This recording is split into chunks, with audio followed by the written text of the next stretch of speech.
Here's Dominion's old logo. Accurate, reliable, transparent. Here is their new logo. When a major voting company drops accurate, reliable, and transparent from their logo and their brand, it might be a red flag. So let's talk about Dominion's transparency. Here is Eric Coomer from Dminion explaining how he won't let hackers hack their machines to test them just before the major election in 2020. I was out at the voting village back in 2019. Dminion actually brought some equipment out there. We were trying to become an active participant in the village. We couldn't necessarily agree on all the ground rules at the time. The ground rules are, please don't hack our machines, and show how easy it is. The man you are watching standing up with the hat on and the blue shirt is Drew Springall. He is the co-author of the Halderman Report. The device next to him that looks like a little black iPad is a Dminion ImageCast X, which was used in the Georgia elections. Now, what happens if we, get a little bit more real world and start, actually voting on it? Does it become harder, easier, harder, more difficult to actually detect malicious behavior, malicious actions? Even if we kind of give it the best available, with the ports and everything, this is obviously a different device than Georgia, but with the ports being on the back, it gives you kind of a better chance at detecting maliciousness, people trying to interfere, right? Except for the little parts that we can connect to. The parts in our report that aren't sealed, that aren't protected. That anyone using these machines has access to. But even this doesn't really reflect the real world. Because if you've voted in a recent election,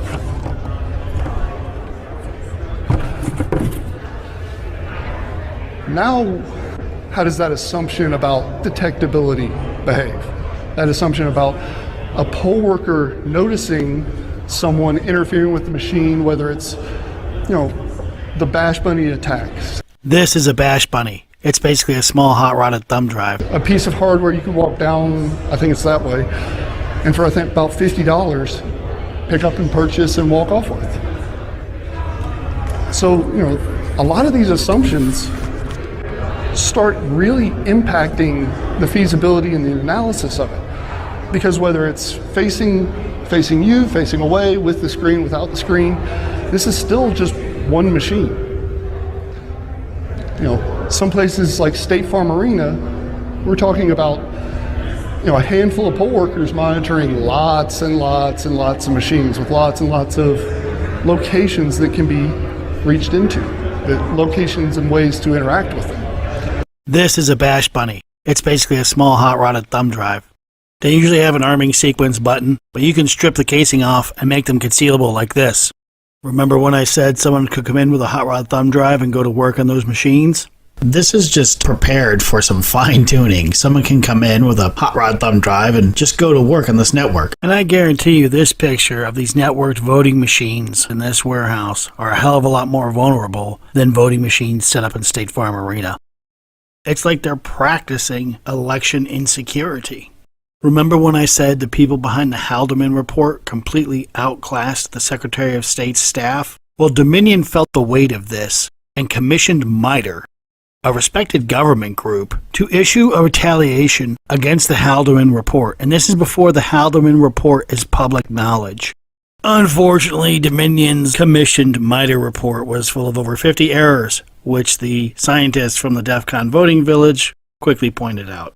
The DEF CON Voting Village is where the best hackers test the integrity of election systems and voting machines. The excerpts you're going to see from this particular one feature David Jefferson, Drew Springall, and Richard DeMillo. Drew Springall is the co-author of the Halderman Report. Richard DeMillo and David Jefferson are longtime election technology experts. None of these guys are right-wingers or Republicans or Trump people. These guys are academics, and they're concerned with Georgia's lack of interest in election security. Unfortunately, the court sealed the full report for almost 3 years before unsealing it. So it was a long time before anybody knew much about what was in that report.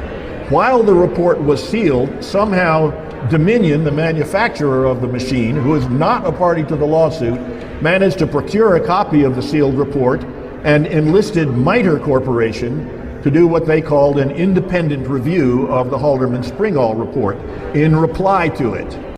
Now you're going to hear from Richard DeMillo, and you're going to hear what happens when MITRE is confronted with the truth. In the course of a day, meeting with the MITRE people, we presented them with over 50 instances like that. And in each case, the MITRE representatives said, yeah, we see that. We believe the evidence. We think that what we said in the report was wrong. But we don't intend on changing the conclusions of the report. Let's review a couple things Dominion's CEO said. There are third-party labs that review all of our source code that are certified and regulated by the bipartisan federal agency, the EAC. Well, we now know MITRE was one of those groups, and they had over 50 errors, and they were wrong, and they admitted it, but they're not going to correct it to the press or anybody. So this report is one of the largest pieces of proven disinformation about the election, written by MITRE, commissioned by Dminion, and the EAC approves it.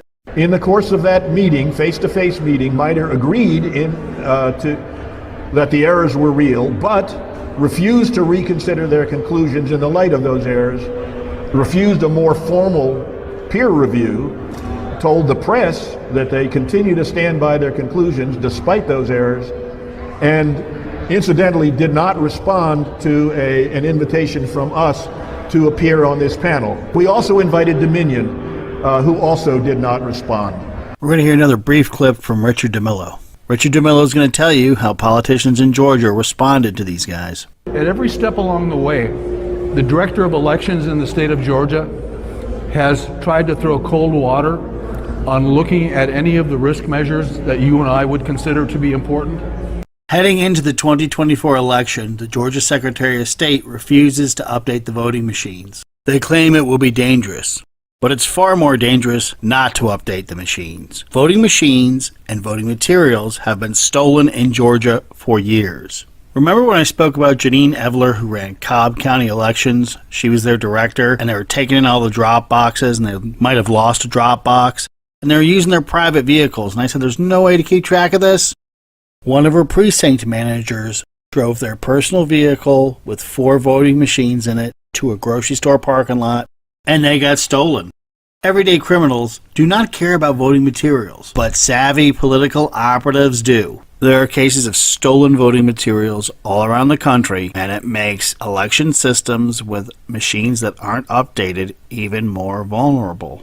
Listen to Janine Evler here. Janine Evler assured voters and the press that the stolen machines would not affect the election, as the voter information they contain is difficult to retrieve.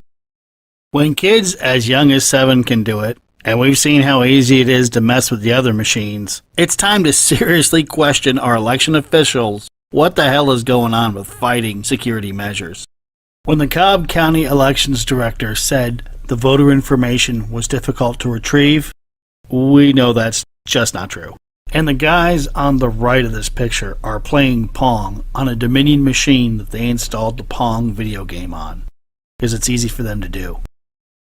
Every person in this country concerned about election integrity wonders why our officials from the local to the national level fight election security measures. They always want a whole lot of secrecy, but they don't want transparency, and a lot of them don't seem to like updates. Fast Company published this article. Features Richard DeMillo and Philip Stark, who is also another elections expert. These two gentlemen did not want to be part of the elections industrial complex, which has taken over American voting. So this goes down in 2019, and let's read some excerpts from this article. 2 experts quit election accountability group over claims it has been endorsing untrustworthy machines. Verified Voting, a respected organization. I'm getting really tired of respected organizations. It's getting satirical. It's almost a red flag if someone says a respected organization. Verified Voting, a respected organization, has been giving election officials false confidence in their voting machines and providing cover for the companies that make and sell the devices, say the 2 academics. Richard DeMillo, a Georgia Tech professor who sat on Verified Voters Advisory Board, just left the group soon after the departure of UC Berkeley statistics professor Philip Stark, a board member who sent a fiery letter of resignation on November 21st. Stark and DeMillo believe that verified voting has been giving election officials false confidence in their voting machines and providing cover for the companies that make and sell the machines. Because there is software between the voter and the paper, what the paper shows might not be what the voter did or saw on the device, Stark told me. That's because the software could be hacked and caused to create a false paper ballot. In close elections, it might take only a small number of these to change the result, which is exactly what I have been saying. You need a small team, some fine-tuning, a few thousand votes flip the state. It doesn't require widespread voter fraud. This widespread voter fraud talking point is complete garbage. It is a phrase abused to the point of gaslighting. Widespread voter fraud. Widespread fraud. Widespread voter fraud. Widespread fraud. Widespread voter fraud. Widespread voter fraud. Widespread voter fraud. Will all these amazing voter fraud detectives get to the bottom of that double entry in Fulton County? No. Will the perpetrator suffer years in prison like this guy who was busted for voter fraud in the special election? No.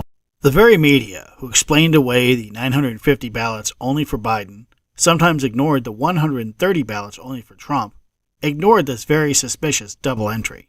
Could you imagine them trying to push the widespread voter fraud talking point while they correct over 400 votes in a county that's so controversial? The widespread voter fraud talking point is over. When officials at the precinct level are getting voting machines stolen at the grocery store and officials at the top are refusing to install security updates, the electoral system is primed for operatives to go to work on it.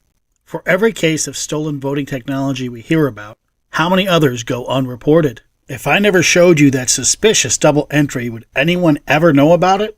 Never. As far as we know, those votes were counted and that 400 plus vote gain for Biden is in the books, and nothing was done about it. That entry is still there. The Georgia Secretary of State's office took down the web page where you could get it. File name is Audit Report November 3rd, 2020 General Election 2020-11-19. You will have to use an archived version of the web page because, they took it down. That suspicious double entry is still there. Lowercase b, definitely entered deliberately. The audit file that was supposed to prove there was no widespread voter fraud actually looks like it might have a piece of voter fraud in it. Do you think the Georgia Secretary of State will ever explain this? Never. They will simply take down a web page. The danger in the 2020 election was not widespread voter fraud, and the people in charge knew it. The danger was election system insecurity, and the people in charge knew it. And they fought for it. And they celebrated it by giving each other awards, seats to higher offices, and sometimes outright compensation. If the Georgia Secretary of State's office can reach down and grab a pair to explain away that suspicious double entry, maybe they will find the courage to explain how any of us could know that the nearly 30,000 ballots we witnessed get blown away in that thumb drive were replaced with identical votes. If my experience tells us anything, they will simply take down another web page, like the National Vote at Home Institute, the Clinton Foundation, or the Georgia Secretary of State's office themselves. You may have noticed I use this graphic a lot, and I love it. It's beautiful, and I love the expression, the most secure election ever. Let's talk about where this comes from. A news channel had put out a chyron, the things that go at the bottom, that said Biden elect, and it had a quote, DHS, 2020 was the most secure ever, as if the Department of Homeland Security scolds you like a teenage girl. And it just became a thing among some of the operatives. We would just see something ridiculous and be like, the most secure election ever! The most secure election ever! It's ridiculous. And it was ridiculous that adults ever put that on television. And it caught fire in the media, and it was abused to the point of gaslighting, just like widespread voter fraud. Most secure election in American history. Most secure in U.S. history. The most secure election in American history. Most secure in American history. Most secure in history. Most secure election in history. Most secure in American history. Most secure in American history. Most secure election ever. Most secure ever. The official quote came from Chris Krebs' cabal that released that statement, and it's equally ridiculous, and here's the story. One of the more notable stories after the 2020 election was when President Trump fired Chris Krebs. Krebs was the director of CISA, the Cybersecurity and Infrastructure Security Agency. He assembled a group of people to release a statement on November 12, 2020. The statement is titled, Joint Statement from Elections Infrastructure Government Coordinating Council and the Election Infrastructure Sector Coordinating Executive Committees. That name alone tells you this document is going to be awesome. Alright, it's not that impressive. But we got our quote right there. I'll do a deep dive in these folks in the next episode.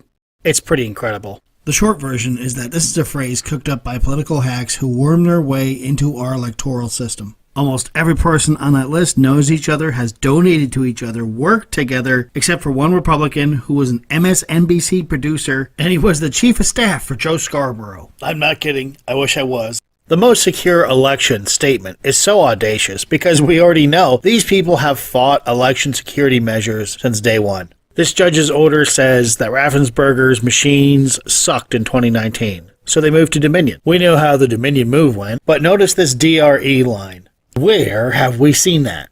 DRE stands for Direct Recording Electronic, for Direct Recording Electronic Voting Machines. These are the old machines that the judge ruled against, and it looks like they were using a server from the old Direct Recording Electronic Voting Machines, a DRE server. These are some networks we saw at the Georgia World Congress Center. You know, right in the place they're not supposed to be networked together. A quick excuse might be, well, we're just reusing a router from the old days. But is that really going to hold up?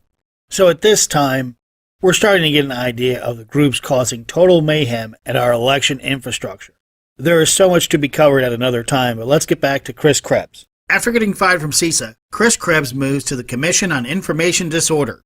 That's a real name. The most fascist sounding name I've ever heard. Although the Disinformation Governance Board gives it a run for its money. That's a pretty fascist sounding name too. It's like a Ministry of Truth. The Commission on Information Disorder is supposed to combat misinformation about COVID vaccines, election stories, you name it. These truth ministries that have popped up they're their own rabbit holes. You can spend a lot of time on them. I do wonder if either one of these truth ministries will ever address the FBI's covering up of the Hunter Biden laptop. Maybe they could address the letter that was signed by 51 intelligence officials who declared the laptop was Russian propaganda. So you see, these truth ministries are entirely useless, they're totally fake, and it's a place where Chris Krebs and people like him belong. So why is it important to follow the saga of Chris Krebs from CISA to this Ministry of Truth or Disinformation he joined? It's important because these like-minded people who fight election security, they travel together. Remember Jennifer Morrill? She helped write that instruction manual for DeKalb County in Georgia. She runs all over the country for the National Vote at Home Institute, and more than one place says she's a subject matter expert for CISA. You start to realize these social circles had much more influence on the most secure election ever statement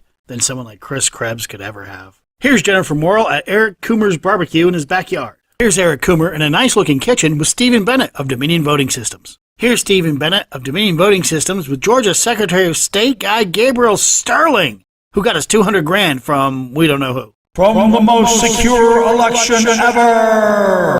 I'm sorry, I just love it too much. So let's nail this part down. People who party with Dominion employees in Colorado sign off on statements released by CISA under Chris Krebs to cover for Dominion and other groups who bring stuff on themselves because their affiliates and many election officials working with them are fighting the DEFCON Vote Village scientist types over election security policies. These groups fight cybersecurity measures and Dropbox rules because they want an insecure, easily attackable election process. Now that is my opinion, but I feel like they are always resisting election security measures. Add in the dark money from Zuckerberg and others that appeared in 2020, and this is a recipe for chaos. It should be noted that those groups who mobilized the Get Out the Vote shadow campaigns also organized mass protests in case of an unexpected loss. So if your county voted wrong, you're going to get a riot. A number of the people you have seen on here were part of a group that had these rioters on call for 2020, but the nutjob rioters were told to stand down because Biden won.